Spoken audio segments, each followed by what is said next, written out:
Hey guys, welcome back to another quick and very interesting tutorial. So in this quick tutorial, I'm going to show you how to change font on MS Word. So first if you want to open MS Word,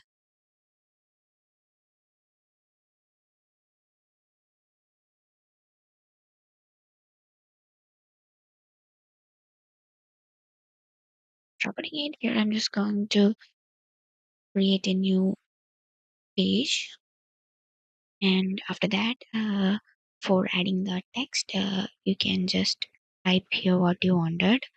So if you want to just change the font, then here on the top you can see here menu options, and you just need to select it to home. And here you can see an option here. Click on that, and from here you can just choose the font that you wanted, and then you type. You can see that you had been changed the font on MS Word. So this is how you can change the font on MS Word. So that's it for this quick tutorial. I hope this video will be helpful for you. Make sure to hit the like button and the subscribe button for more such quick and very interesting tutorials. See you in the next one. Take care.